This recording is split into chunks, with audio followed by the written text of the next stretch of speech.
One important result of the brush with the pirates on the lagoon was that it made the Redskins their friends. Peter had saved Tiger Lily from a dreadful fate, and now there was nothing she and her braves would not do for him. All night they sat above, keeping watch over the home under the ground, and awaiting the big attack by the pirates, which obviously could not be much longer delayed. Even by day they hung about, smoking the pipe of peace, and looking almost as if they wanted titbits to eat. They called Peter the Great White Father, prostrating themselves, lying down before him, and he liked this tremendously, so that it was not really good for him. Ye the Great White Father H, he would say to them in a very lordly manner, as they grovelled at his feet, "Just glad to see the Pickaninny warriors protecting his wigwam from the pirates." H. Ye me Tiger Lily H, that lovely creature would reply. Ye Peter Pan save me his very nice friend. Me no let pirates hurt him. H. She was far too pretty to cringe in this way, but Peter thought it his due, and he would answer condescendingly, "Ye it is good. Peter Pan has spoken." H. Always when he said, "Ye Peter Pan has spoken," H, it meant that they must now shut up, and they accepted it humbly in that spirit, but they were by no means so respectful to the other boys, whom they looked upon as just ordinary braves. They said "Ye how do" H to them, and things like that, and what annoyed the boys was that Peter seemed to think this all right. Secretly Wendy sympathized with them a little, but she was far too loyal a housewife to listen to any complaints against father. "Ye father knows best" H, she always said, whatever her private opinion must be. Her private opinion was that the Redskins should not call her a squaw. We have now reached the evening that was to be known among them as the Night of Nights, because of its adventures, and their upshot. The day, as if quietly gathering its forces, had been almost uneventful, and now the Redskins in their blankets were at their posts above, while, below, the children were having their evening meal, all except Peter, who had gone out to get the time. The way you got the time on the island was to find the crocodile, and then stay near him till the clock struck. The meal happened to be a make-believe tea, and they sat around the board, guzzling in their greed, and really, what with their chatter and recriminations, the noise, as Wendy said, was positively deafening. To be sure, she did not mind noise, but she simply would not have them grabbing things, and then excusing themselves by saying that Tootles had pushed their elbow. There was a fixed rule that they must never hit back at meals, but should refer the matter of dispute to Wendy by raising the right arm politely, and saying, "Ye I complain of so and so H," but what usually happened was that they forgot to do this, or did it too much. "Ye silence H," cried Wendy when for the 20th time she had told them that they were not all to speak at once. "Ye is your mug empty, slightly darling H?" "Ye not quite empty," Mummy H slightly said, after looking into an imaginary mug. "Ye he hasn't even begun to drink his milk," H Nibs interposed. This was telling, and slightly seized his chance. "Ye I complain of Nibs H," he cried promptly. John, however, had held up his hand first. "Ye well, John H. Ye may I sit in Peter's chair, as he is not here H."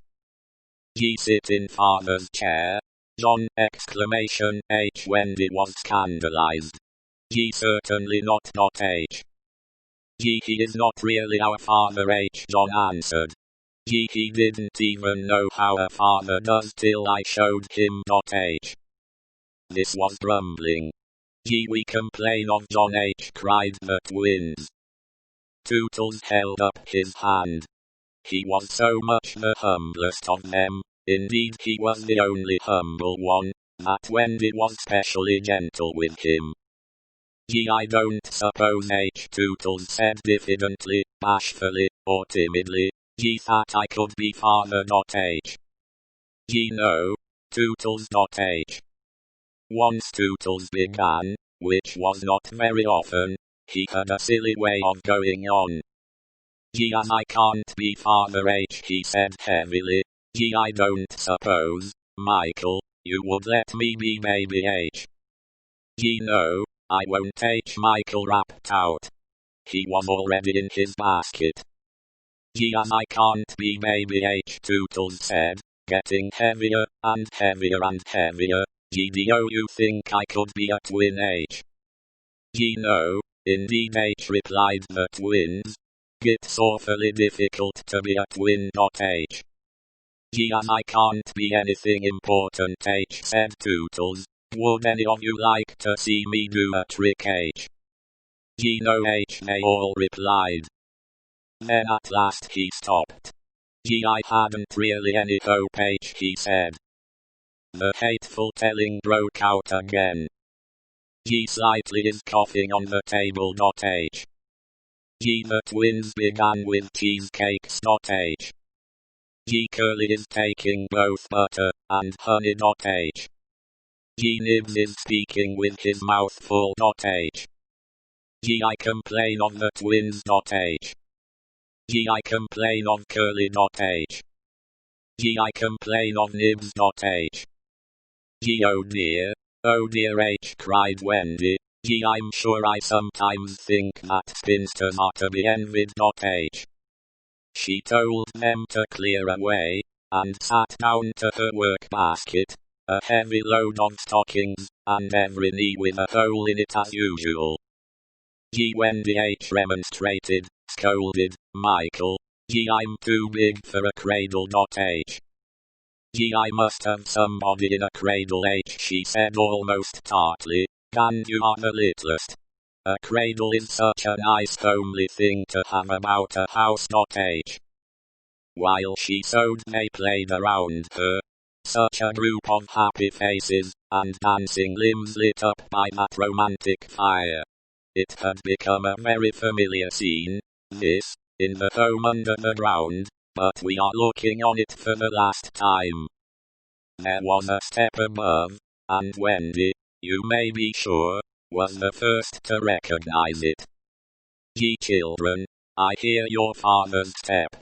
He likes you to meet him at the door. H. Above, the redskins crouched before Peter.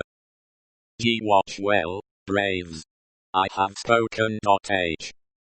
And then, as so often before, the gay children dragged him from his tree. As so often before, but never again. He had brought nuts for the boys as well as the correct time for Wendy. Peter, you just spoil them, you know. H. Wendy simpered, exaggerated a smile. Old lady H, said Peter, hanging up his gun. It was me told him mothers are called old lady H, Michael whispered to Curly. I complain of Michael H, said Curly instantly. The first twin came to Peter. Father, we want to dance. H.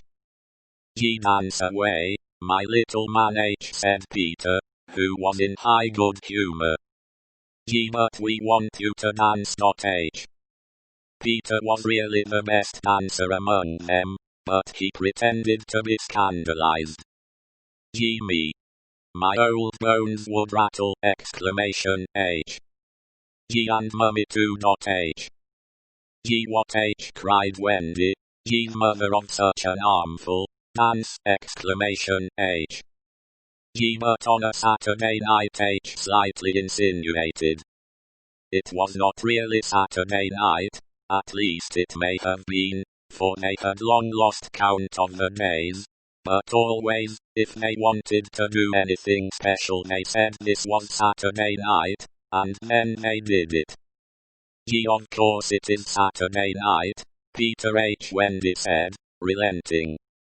Ye people of our figure, Wendy! H. Ye but it is only among our own progeny, children. H. Ye true. H. So they were told they could dance, but they must put on their nighties first.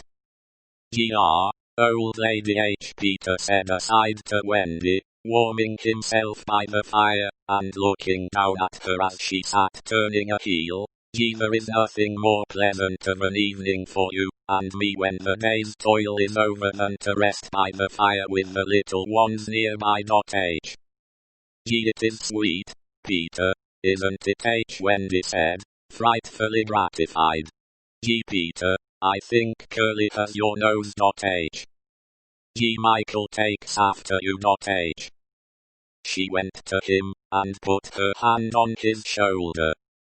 Ye dear Peter H. she said, with such a large family, of course, I have now passed my best, but you don't want to exchange me, do you H? Ye no, Wendy. H. Certainly he did not want a change, but he looked at her uncomfortably, blinking, you know, like one not sure whether he was awake or asleep. Ye Peter, what is it H? Ye, I was just thinking H. he said, a little scared. Ye, it is only make-believe, isn't it, that I am their father H? Ye, oh yes H. Wendy said primly, formally, and properly. Ye, you see H. he continued apologetically, it would make me seem so old to be their real father. H. Ye, but they are ours, Peter, yours and mine. H. Ye, but not really, Wendy H. he asked anxiously. Ye, not, if you don't wish it H. she replied, and she distinctly heard his sigh of relief. Ye Peter H. she asked, trying to speak firmly, ye, what are your exact feelings about me H? Ye, those of a devoted son, Wendy. H. Ye, I thought so H. she said, and went, and sat by herself at the extreme end of the room. Ye, you are so queer H. he said, frankly puzzled, and Tiger Lily is just the same. There is something she wants to be to me, but she says it is not my mother. H. Ye no, indeed, it is not H. Wendy replied with frightful emphasis. Now we know why she was prejudiced against the Redskins. Ye, then what is it H? Ye, it isn't for a lady to tell. H. Ye, oh, very well H. Peter said, a little nettled. Ye, perhaps Tinkerbell will tell me. H. Ye, oh yes, Tinkerbell will tell you H. Wendy retorted scornfully. Ye, she is an abandoned little creature. H. Here Tink, who was in her bedroom, eavesdropping, squeaked out something impudent. Ye, she says she glories in being abandoned H. Peter interpreted. He had a sudden idea. Ye, perhaps Tink wants to be my mother H. Ye, you silly ass! Exclamation H. cried Tinkerbell in a passion. She had said it so often that Wendy needed no translation. Ye, I almost agree with her H. Wendy snapped. Fancy Wendy snapping. But she had been much tried, and she little knew what was to happen before the night was out. If she had known, she would not have snapped. None of them knew. Perhaps it was best not to know. Their ignorance gave them one more glad hour, and as it was to be their last hour on the island, let us rejoice that there were 60 glad minutes in it. They sang, and danced in their nightgowns. Such a deliciously creepy song it was, in which they pretended to be frightened at their own shadows, little witting that so soon shadows would close in upon them, from whom they would shrink in real fear. So uproariously gay was the dance, and how they buffeted each other on the bed, and out of it.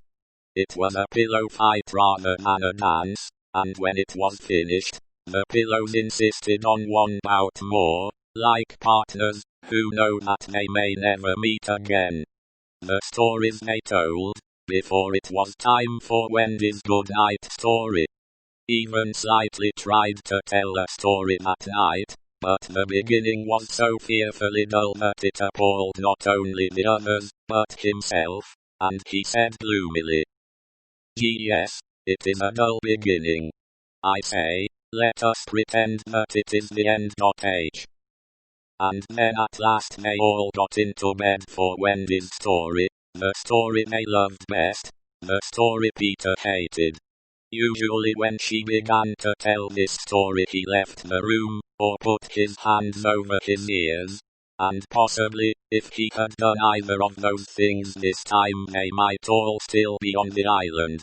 But tonight he remained on his stool, and we shall see what happened.